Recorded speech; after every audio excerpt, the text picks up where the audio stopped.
Ahoy hoy fellow bookworms, my name is Caroline and I like to read books, so let's talk about them. Today's video is going to be my June wrap up and we're just going to jump straight into things because I have 10 books to talk about. The first book that I read in June is We Are Okay by Nina LaCour. This book was just beautifully written. I loved the story, especially the fact that it was such a raw and honest portrayal of grief. The story takes place on a university campus during winter, and I think that setting really emphasized this feeling of isolation and loneliness and made it even more emotional for our main character, Marin. It was also really great to see some flashbacks to a female-female romance between our two main characters. I think one of them is bisexual and the other is a lesbian, and it was just really great to see that done so well. So I ended up giving this book a 4 out of 5 stars, and I highly recommend picking it up if you are at all interested. After that, I read Asleep by Banani Yoshimoto. This is the second book of hers that I have read, and this one contains 3 different stories. Each of the stories was quite charming and had some kind of magical quality to it, but it was actually the one that shares the same name as the book which grabbed me the most. She writes about contemporary life in this very clear way that makes it super easy to power through her stories because you can kind of just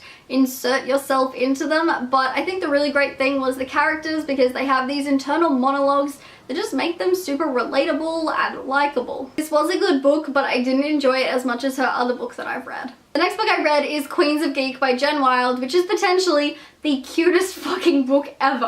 I ended up giving this book 4 out of 5 stars because I do think at times it was overly cheesy, but honestly, it was just such a fun story about fandoms and friendship and falling in love. It's also really awesome that the characters in this were so diverse and well developed and that the author is Australian. The next book that I read is The Serpent King by Jeff Zentner, and I really struggled to rate this book because yeah, at one point I got completely swept up by the emotion of the story and got a little teary, but most of the time I found the characters to be annoying as fuck. Lydia and Dill both drove me completely crazy. They acted immaturely and selfishly so often that it made it really hard for me to root for them. I will say that the story was kind of relatable at times because the characters are about to graduate high school and so they're thinking about what they're going to do with their lives and stuff like that, but I just don't think this was the book for me. The writing was okay and so were parts of the story, but overall I found this book to be quite forgettable and I think the characters are what really ruined it for me. After that I read Geekerella by Ashley Poston. This is a Cinderella retelling where all of the original elements have been replaced with things to do with fandom culture and modern life. I had been hearing so many amazing things about this book, and I've got to say that although I enjoyed it, it didn't really live up to the hype. I think all the elements of this retelling were really fun and well done, but that's pretty much all I have to say about this book.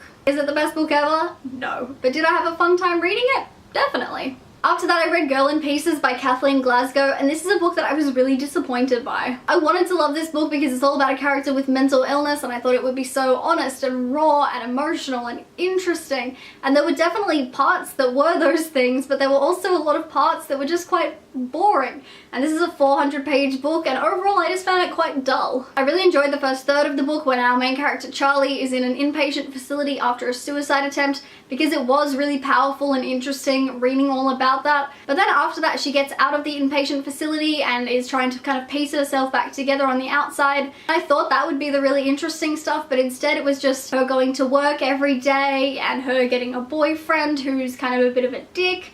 And nothing really happened for like 250 pages and I just didn't find it particularly interesting, so I was really disappointed by this book. Next up I read volume 1 of the Kurosagi Corpse Delivery Service in the massive omnibus edition. This is a super fun manga that I am absolutely in love with now. This follows a group of students from a Buddhist university who can communicate with the dead in different ways, and what they do is they find bodies with souls trapped in them and transport those bodies wherever they need to go so that that soul can move on to the afterlife or for a reincarnation or whatever. This was just so much fun to read. I think it's technically classified as a horror manga, but as someone who gets scared incredibly easily, I didn't actually find this that scary. There were definitely moments where it was creepy, don't get me wrong, but it was also very comical and I think those two sides were very well balanced. Honestly though, everything about this was just so great. I loved the direction the story went in, I loved the art style, I loved the characters and all the banter between them, so I cannot wait to read more of this. The next book I read is Steelheart by Brandon Sanderson, which is the first book in his Reckoners trilogy that is like a fantasy superheroes mashup.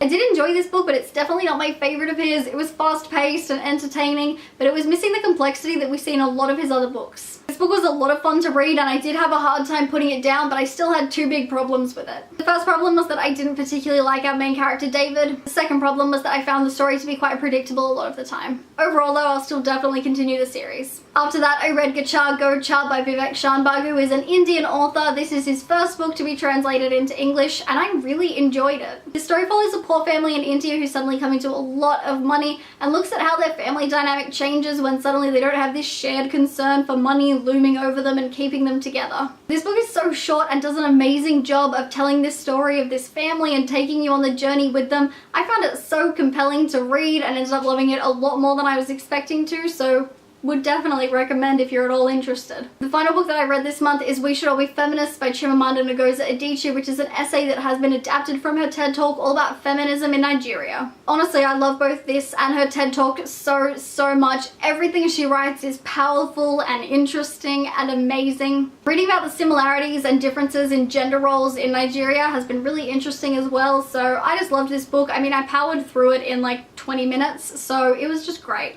There we go guys, that brings us to the end of my June wrap up. If you have also read any of these books, be sure to let me know your thoughts on them down in the comments. I upload videos Wednesdays, Saturdays, and sometimes Mondays as well, so be sure to like this video and subscribe to my channel, and I will see you in my next video. Toodaloo!